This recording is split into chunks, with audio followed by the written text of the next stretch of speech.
Hello everyone, आज हम देखेंगे प्राइमरी की को कैसे सेट किया जाता है और रिमूव कैसे किया जाता है। तो प्राइमरी की आप जानते ही कि क्या है, एक यूनिक रिकॉर्ड हमें देती है ना। तो primary key, let's see what is a primary key and how to set the primary key. A primary key field contain unique data for each record. हर रिकॉर्ड के लिए एक यूनिक डेटा वो प्रोवाइड करती है। Every table needs a primary key to identify records uniquely, क्योंकि हर table में ये प्राइमरी की रिक्वायर्ड होती है क्योंकि हर रिकॉर्ड को वो यूनिकली आइडेंटिफाई कराती है। Access sorts table data by primary key field. Access does not add ID field automatically to new table in design view. Design view में जो एक आईडी फील्ड होता है जो ऑटोमेटिकली ऐड होता है डेटाशीट व्यू में, वो डिज़ाइन व्यू में नहीं होता है। So there are two ways of setting the primary key in Access 2013 table. The first method also discussed in the last section. देखो, फर्स्ट मेथड आपको पहले भी हमने बताया था कि कैसे किया जाता है कि आप पहले क्या करते हो, फील्ड को सिलेक्ट कर लेते हो जिसको आपको प्राइमरी की सेट करना होता है। उसके बाद आप क्या करते हो, डिज़ाइन टैब में टूल्स ग्रुप में जाके आप प्राइमरी की सिलेक्ट करते हो, है ना। तो वही स्टेप है आपकी, select the field to be set as the primary key. जिस भी फील्ड को आपको प्राइमरी की सेट करना है, सबसे पहले आप उसको सिलेक्ट कर लीजिए। आफ्टर दैट द प्राइमरी की, फिर आपको क्या करना है, कहाँ से प्राइमरी की को सिलेक्ट करना है, डिज़ाइन टैब को क्लिक करना है, टूल्स ग्रुप में जाना है, टूल्स ग्रुप के प्राइमरी की को सिलेक्ट करना है। एक अल्टरनेटिव दूसरा भी ऑप्शन है, ये भी हमने पहले बताया था कि राइट क्लिक करके भी आप प्राइमरी की सेट कर सकते हैं कि right click the field selector of the column, मतलब जिस कॉलम को आपको प्राइमरी की सेट करना है उसके फील्ड सिलेक्टर में जाके आप राइट क्लिक कीजिए।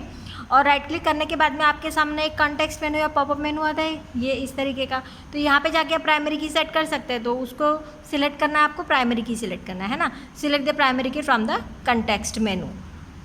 After you have set the primary key, a key icon will appear in the gray selected area to the left of the field's name. Field के name के left side में आपको एक की जैसा सिंबल दिखता है, जिससे कि ये पता लगता है कि ये फील्ड आपकी प्राइमरी की है।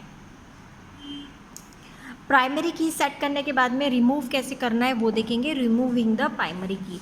तो प्राइमरी की को रिमूव करने के लिए आपको क्या करना होगा, टू रिमूव द प्राइमरी की क्लिक प्राइमरी की इन अ टूल्स ग्रुप ऑफ और इन द कंटेक्स्ट मेनू, है ना। तो उसी को प्राइमरी की को अनसेलेक्ट कर देंगे, जिससे कि आपके फील्ड में जो प्राइमरी की सेट की थी वो अब हट जाएगी, रिमूव हो जाएगी। The small key in the row selector will disappear. वो जो स्मॉल की का आपको सिंबल दिख रहा था फील्ड के साइड में, अब वो नहीं दिखेगा, डिसअपियर हो जाएगा। The primary key button works as a toggle to turn key field on और ऑफ, मतलब उसी को सिलेक्ट करेंगे तो ऑन हो जाएगी और उसी को सिलेक्ट करेंगे तो ऑफ हो जाएगी, है ना। इसीलिए उसको टॉगल की कहते हैं।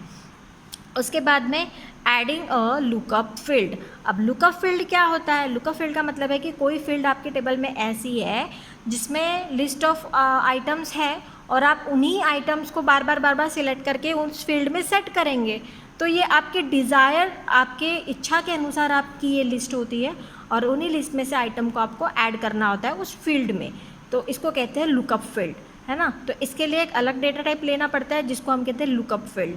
तो देखेंगे क्या है, a lookup field is a field with a list of values from which a user can choose the desire value, मतलब जो उसे लगता है वो चूज़ कर सकता है, rather than asking to the user to type individual values. मतलब हर एक वैल्यू को आपको टाइप करने की ज़रूरत नहीं, आप वो मेनू में से अपने डिज़ायर वैल्यूज़ को सिलेक्ट कर सकते हैं, लेकिन उसके लिए आपको ये जो लुकअप फील्ड है, लिस्ट है, ये आपको तैयार करनी होती है। The system has to value appear in the column drop down list. Let us add a new field called item category in the item details table.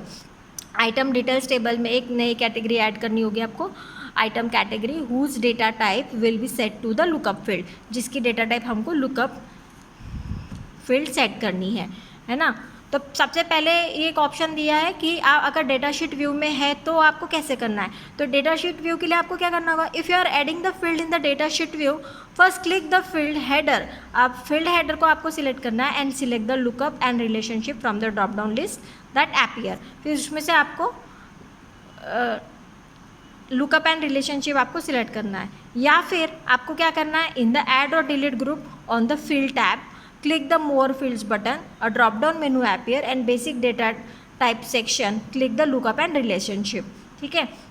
अब इसके अलावा अगर आप डिज़ाइन व्यू में है तो डिज़ाइन व्यू के लिए आपको क्या करना है, तो डिज़ाइन व्यू के लिए स्टेप आपके यहाँ से है।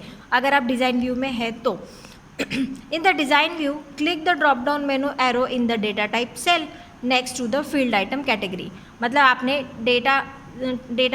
फील्ड आपने टाइप की, फील्ड के जस्ट बाद में आपकी कॉलम होता है डेटा टाइप का। इन डेटा टाइप में से आपको सब तरीके के डेटा टाइप नजर आएंगे, जैसे short text, long text, number, currency in all this. तो सबसे आपको देखेंगे सबसे लास्ट में आपको लुकअप एंड लुकअप विजार्ड दिखेगा, है ना। तो इस लुकअप विजार्ड पे आपको सिलेक्ट करना है, ये वाला लुकअप विजार्ड को आपको सिलेक्ट करना है। तो लुकअप विजार्ड को आप सिलेक्ट करेंगे तो आपके सामने ये वाला विजार्ड आएगा। अभी हम उसी के बारे में देखेंगे। Select the lookup wizard in the menu that opens any of this section will open the lookup wizard 1 of 3। मतलब कितने स्क्रीन आएगी आपके सामने, ऐसी टोटल 3 स्क्रीन आएगी आपके ये विजार्ड में, है ना। तो पहली स्क्रीन में क्या आएगा, click I will type in the values that I want. आपको सिलेक्ट करना है ये वाला option, type in the value that I want. इस ऑप्शन को आपको सिलेक्ट करना है। सिलेक्ट करके फिर आपको क्या करना है, नेक्स्ट बटन पे क्लिक करना है। तो वही लिखा है, click I will type in the values that I want and then click the next button. Now तो नेक्स्ट बटन क्लिक करने के बाद में आपके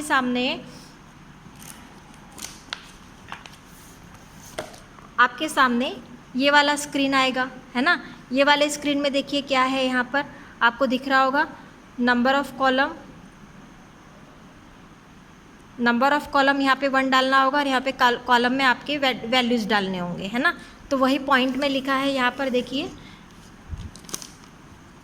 कि the lookup field wizard screen 2 of 3 appears. Leave the number of columns set to 1 and click the first cell to the column 1 column. Enter the data and press the tab. हर एक data को डालेंगे और enter की press नहीं करना है, हमको कौन सी की प्रेस करना है, टैब की को प्रेस करना है। कौन सी की को, टैब की को। And after each one move to the next row click the next button. इस तरीके से फिर बाद में हमको क्या करना है, नेक्स्ट बटन पे क्लिक करना है। फिर लास्ट वाली स्क्रीन आएगी जिसको हम कहते हैं 3 of 3 appear। The lookup wizard screen 3 of 3 appear। You can assign the name to the new field, click finish. इस तरीके से आप लुकअप फील्ड को सेट करेंगे। ये देखिए 3 of 3 वाली स्क्रीन ये आ जाएगी। इस स्क्रीन में आपको क्या करना है, नेम टाइप करना है फील्ड का, लुकअप फील्ड का, और इस पे फिनिश पे क्लिक कर देना है ना। तो देखिए the column item category appears next to the item quantity field in a data sheet view. To enter a data, just click in the cell and the drop down menu arrow appears, and on click the arrow you will get the list of values you had entered earlier. Click the value you want in the field. अब देखिए यहाँ पे इस table में बताया है, ये जो पॉइंट में बताया आपको, इस टेबल में बता रहे हैं कि ये जो आइटम कैटेगरी है ये जस्ट आइटम क्वांटिटी के बाद वाले कॉलम में आ रहा है। और यहाँ पे आप देख रहे होंगे, आपको यहाँ पे मेनू दिख रहा है, ये एरो दिख रहा है। तो ये जो ABC ऑप्शन आया, ये कहाँ से आया, आपने लुकअप फील्ड तैयार करके रखी है और वही ऑप्शन वो आपको दिखाता है जो आपने सेट करके रखी हुई है लिस्ट। तो इन लिस्ट में से आपको जो आइटम लेना है वो आप ले सकते हैं। ये होता है लुकअप विजार्ड।